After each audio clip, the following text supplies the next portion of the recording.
What is up, guys? Megasonic here with another episode review for Boruto. This time, episode 21, Sasuke and Sarada. And this episode was generally very close to the manga. Didn't add on too much. That's all I gotta say. Let's get on with the review.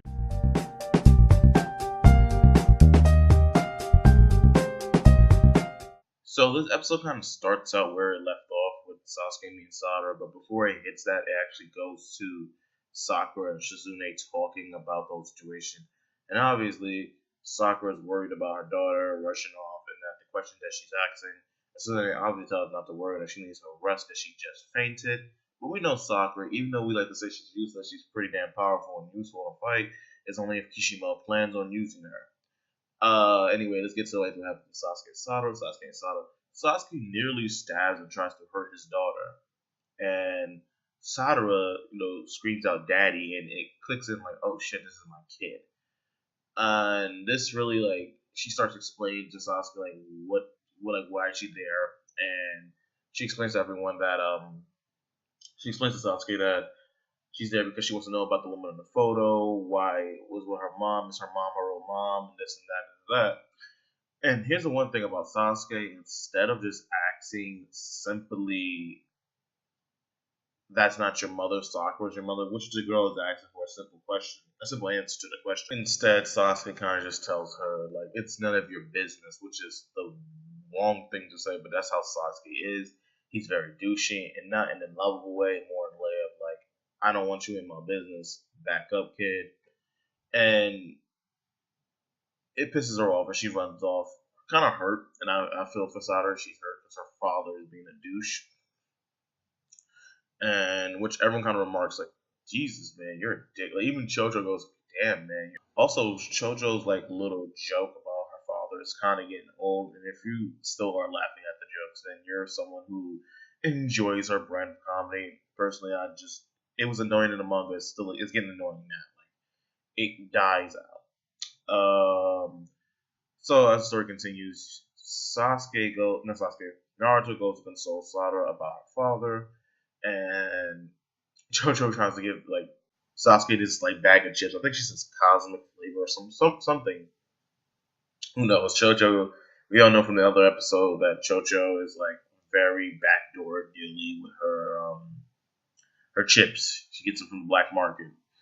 Kind of sketchy. But anyway, it cuts to Shin Uchiha, and all the Shin Uchiha sperm cells. They're all chilling there, and they're talking about reviving Akatsuki, which is one of my gripes about this whole arc. Is why?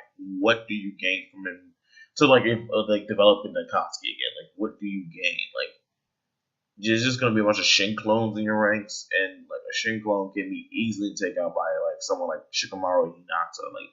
They're strong against Boruto and many others, but against the original cast, they'll be easy to take out. But I don't know. And then anyway, they go meet, and they plan on attacking Naruto and Sasuke at their little hideout. So Naruto and Sasuke are talking, and then next thing you know, not Naruto and Sasuke and Chocho are talking, and Sasuke realizes that Shin is somewhere around, and this little Zetsu thing with his Mangekyo, whatever this thing is, a default, a defaulty clone, I don't know, but it opens up the Kimoi wormhole, and him and the Shin clone jumps out to fight Naruto. Sasuke, Naruto deflects it. We find out that the Mangekyo Sharingan, just like last episode, was a magnetic release, so that's interesting, and that's controlled by the Mangekyo, so it's not someone has I think it's Wind Earth Chakra mixed together, or Wind and Lightning Earth Chakra. I'm trying to remember the combination for that. But they duke it out. Naruto out here deflects the attacks with his QB. When he deflects it, they obviously redirect, and he puts a QB shield up. And this is the first time Sarada or Chocho seeing what the Seven Hokage can do in a fight, and it's surprising a lot of people. Whoa. And then, obviously, Sasuke jumps in, and Sasuke does this really smooth counter. So he's charging at Shin. Shin has this like sort of seal on his hand, and he grabs Sasuke's blade. Sasuke, and then you see another Shin clone. He's charging at Sasuke with his like custom made kunai knife thing. So Sasuke sees it, switches spots with him. Like is that switching like spots? But that's his sort of teleportation technique. It's not just teleportation. He switches spots with another object in the area. So he switches spots with Shin, and then does Fireball Jutsu, knocking them out. But here's the fun thing: when he does Fireball Jutsu, Shin grabs his Shin clone and drags it in front of him, so he doesn't take the full blow of it. And that's obviously foreshadowing, setting up for something actually in the future. I'm not gonna explain what it is, but you guys get the idea. After that, everything seems like they won, and then Shin obviously has a little plan up his sleeves, and he takes when he marks Sasuke's blade, he marked it with a magnet so he can control it, and he's stabbing and pushing the blade into Naruto's body. Now here's the problem with this whole arc. You have two of the strongest shinobis in the world, right? Shin should not be a problem with him. He isn't. He shouldn't. Understand the fact of the matter is that they have two kids with them now, and then they can't go all out because Shin might try to use the kids to, against them. But if you or someone who was fearing for Naruto's life, I would have to tell you that you must be new to the show because he has suffered worse. He has literally lost an arm. Guys. But anyway, he stabs up Naruto. The Cubicles go down, and then he throws shurikens knives at Sasuke. At Sakura, Sasuke obviously jumps in front of her to protect her from it. But then you have Sakura who comes in with the fade, and thank God for Sakura because she left the hospital early, like jumped out the window too, and she catches him with the fade, knocking him out. Then like Sasuke and everyone's just like, oh shit, Sakura knocks him out clean smooth. And Sakura kind of remarks, is like, guys, stop playing around with these guys. Like, I can easily take them out. And Naruto kind of remarks, like, hey, it's not a big deal. Calm down. And, like, Sakura remarks that, like, okay, something's not right about these people. Like, he's a great legendary shinobi, and they just, like, they took, like, fatal hits, and they just walk it off like it's nothing. Like, she really got freaked out when Sakura said, like, yo, Naruto, let me heal you. And I was like, nah, Kurama got it. And he pulls the blade out, like, pretty much like pulling, like, a splinter out. Like, just, there we go. Like, it just, and Sakura's like, what the fuck? Like, any normal man would die. And it's, like, it's practically no blood. That's obviously for censorship reasons, but, like, there is no blood. And that really, like, shocks everyone. So, everything seems to go good until the Shin, like, little, like, doo-doo walking turd thing, white turd thing, whatever, uses the warp jutsu and tries to take Sakura. However, it does not work out. Now, before I get into that, let's talk about those Sasuke and Sakura situation. The interaction between them is very interesting because when Sakura sees Sasuke, she stares at him, he stares at her, he looks down, and she walks away from him like. And I think that's how their relationship is like, it doesn't require talking. Like, she knows Sasuke loves her and cares about her, and that he doesn't necessarily need to, like, show these emotions. It's just, like, it's already been known. And it's a lot different from Naruto and Hinata's relationship, when Naruto and Hinata are very vocal. Especially Hinata is a bit more vocal in her older age.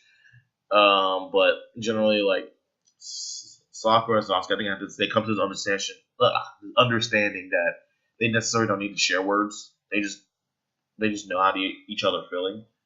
But in my personal belief, I think they're like the worst relationship in Naruto. And if I ever want to do a video about it and keep that in the future, why I think Sakura and Sasuke are like the worst relationship. And many people do agree with that. But she kind of like just leaves Sasuke, going hugs her daughter. Now, that's the one thing about their family relationship, is that they don't show love openly as much between Sasuke and Sakura. And I think that's why that might affect Sakura's like choice of men when she grows up. But that's a whole nother conversation about like relationship and social science. But so Shin clone tries to take Sadara, it takes the other two with them, and it takes Sakura, and they take her into a lab.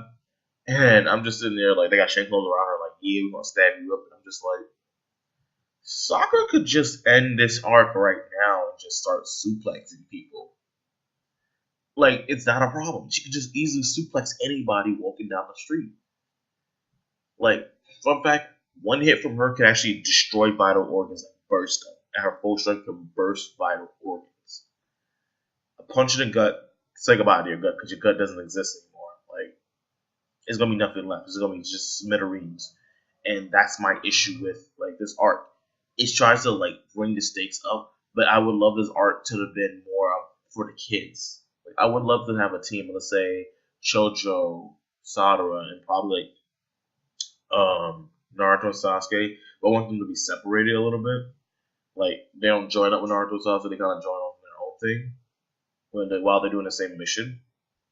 So it's just like, I'd rather see what they can do better and them grow, because we already see these characters. I don't know what these characters are capable of. Like, Naruto getting stabbed, I was like, he can walk that off. Sasuke getting stabbed, he can walk that up. Sakura getting captured, Sakura can easily curb stomp everyone in that room. So it's just like, it's up to a matter of like, it's annoying. It's annoying. Anyway, that's my review, guys. I give this episode a 3.5 out of 5. The animation was decent. However, some parts, like the fight scene, I wish anime a little bit cleaner. I know I'm sounding like I'm nitpicking, but it pretty much like it didn't feel as extra as the other episodes were. But you know, anime's a budget. You gotta keep an eye out for that. Generally, this whole arc is like, some people are excited about this arc because it's literally one of the most talked about arcs in the whole Boruto series. But at the same time, I'm not a fan of it because it has a lot of plot inconveniences, and it just makes no sense. Anyway, that's my review, guys. If you like the review, I do these weekly. If you're a new subscriber, make sure you share this video out with all your friends and build our channel up so we can get stronger and take over the world. And if you like this video and you want to see more, click the eye card on top of the screen on YouTube, blah, whatever. You know what that thing does. It tells you more about other videos I have. Anyway, I see you guys later. Megasonic.